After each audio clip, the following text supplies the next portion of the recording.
Hey guys! Hello minasang! Hello everyone! Welcome back to our YouTube channel! Ayan guys, nandito na ako sa gulayan ko at maghahalo na naman tayo ng lupa at lalagyan natin ng mga vitamina. At 2 days ago, nalagyan ko na siya ng bat guano.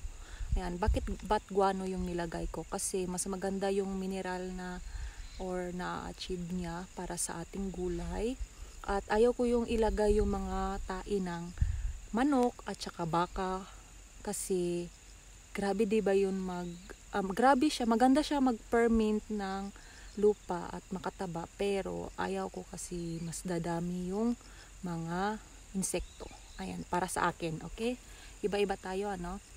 At ang ilalagay ko ngayon is yung kaigara na galing sa dagat or shell galing sa dagat na powder at saka yan yung gagawin nating calcium, ayan, sa ating lupa para mas maganda na yung tubo ng ating mga gulay. At lalagyan natin siyang kuminuka or rice husk or iba pa, powder siya, parang tahop or pagkain ng baboy sa atin sa Pinas. Ayan, gagamitin ko na naman si Mr. Pochi. Yan yung karamay ko sa paghalo ng ating lupa dyan, at ipapakita ko sa inyo kung anong klase yung ilalagay natin na mga powder dyan. Ayan guys, ito yung mga ilalagay natin na pangpataba dyan sa ating lupa. At ito, nalagay ko na siya 3 days ago, so hindi ko na siya lalagyan ngayon. Ayan, at nahalo ko siya konti. At ito, siya alkali. Ito yung siya, shell siya. Shell, hindi kita ba? Ayan, shell yan, parang abo. Ayan, powder na siya, galing dagat. Tapos ito, yung parang tahop, pagkain ng baboy sa atin. Galing ito sa sa bigas. Ayan, galing sa aming bigas. Kaya meron kasi kaming machine na para pang tanggal nito sa bigas para makain namin ang maluto. At ito yung ating ibubud-bud dyan, tapos ihahalo. At samahan nyo ako ngayon.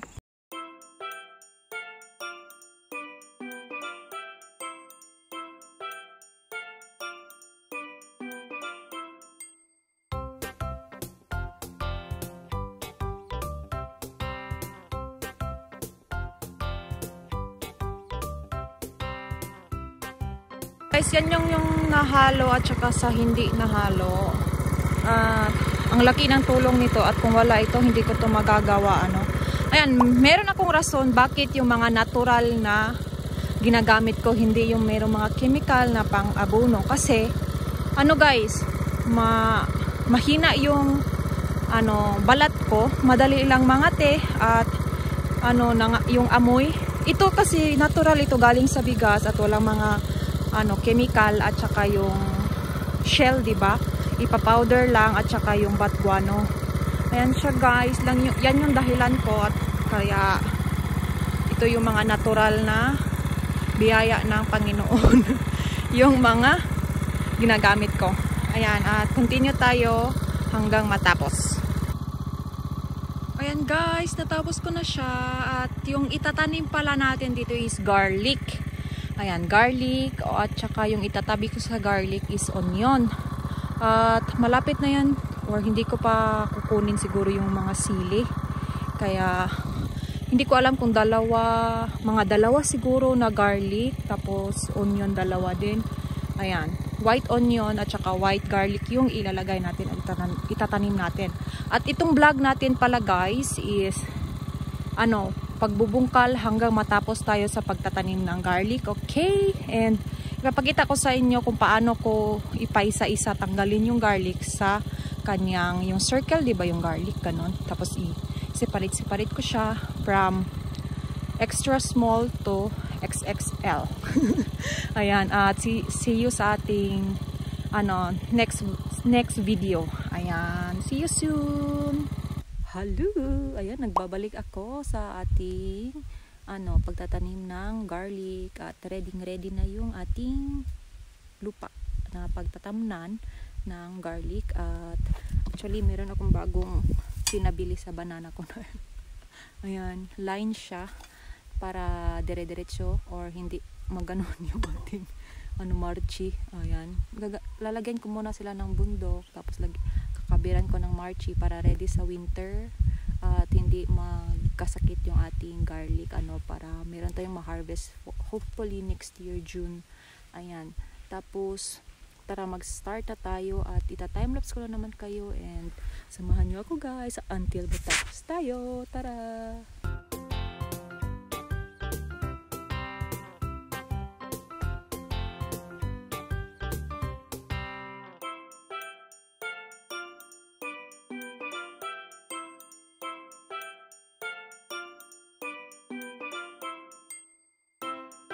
Ayan na siya guys, na lagyan ko na ng bundok na lupa at gagawa pa ako mamaya ng siguro 2 or 3 kung kaya 3 kasi marami yung garlic at lalagyan na natin siya ng ito. Nakita niyo naman kanina sa fast forward natin na merong butas. 5 butas ito. 1, 2, 3, 5 mga butas.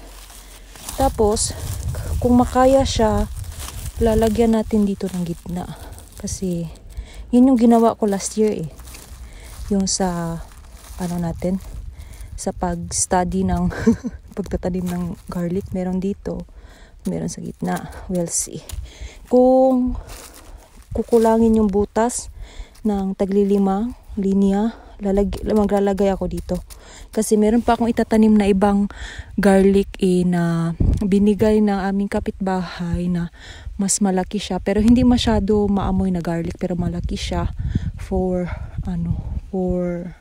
herbal yung gamit, yung didiretso pwede kain na garlic. Ayun, meron pang ibang garlic kasi. Tapos ito naman is white garlic. Papakita ko sa inyo mamaya. Ayan, ita-timelapse ko na naman kayo para madalian nating vlog.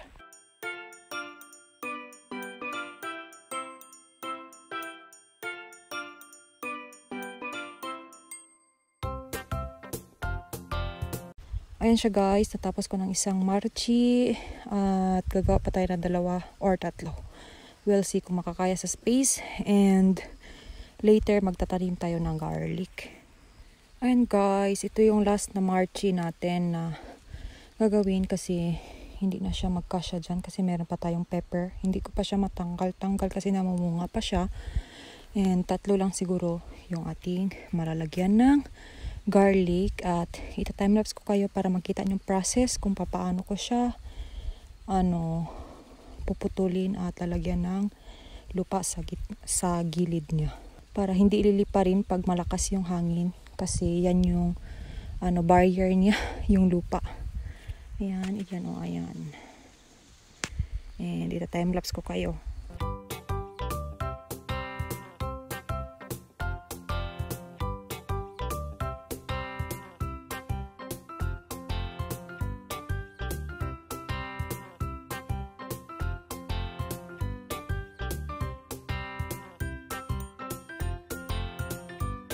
Ay, thanks God. Natapos ko na. Hindi siya madali. Mahirap siya gawin. Hindi maganda. Much better.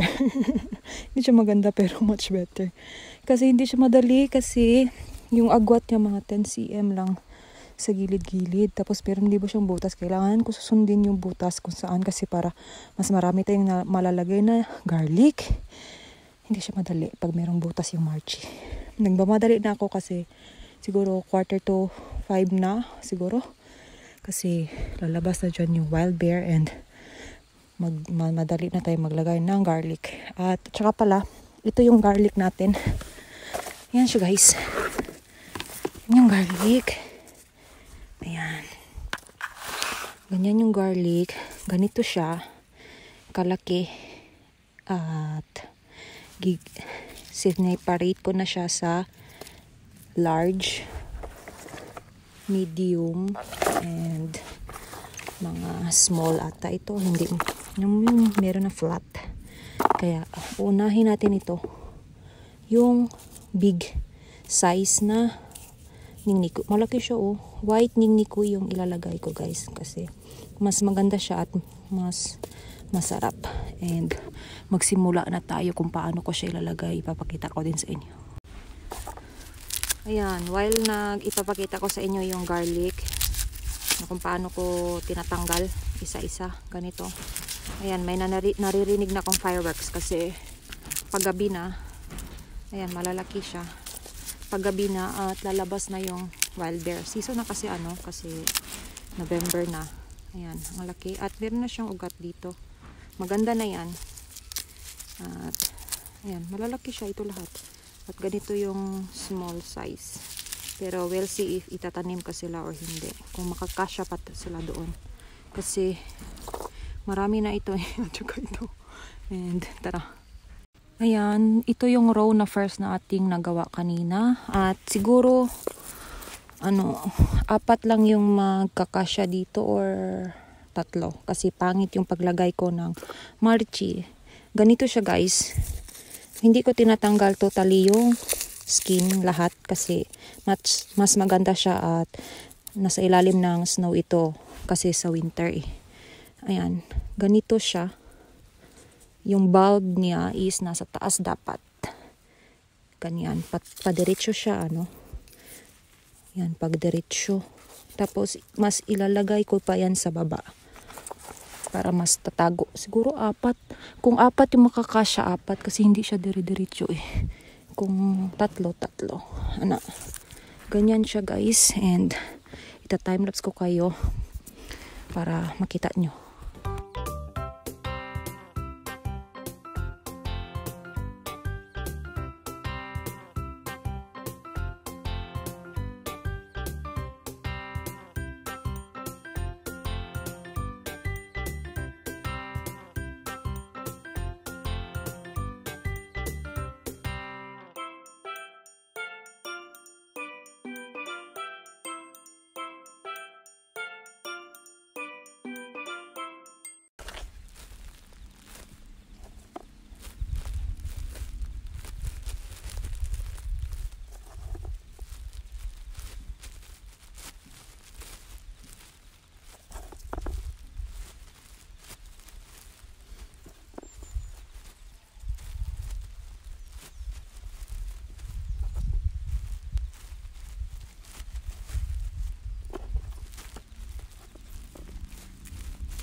Ayan guys, natapos na tayo sa pagtatanim ng garlic.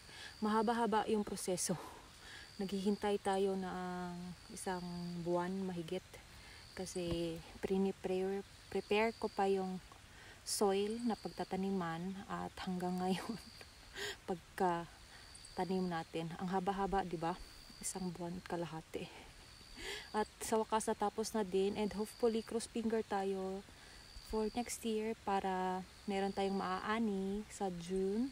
At samahan nyo din ako next year kasi iba-vlog ko din yung pag-harvest natin ng ningniku or garlic kung successful ba or hindi.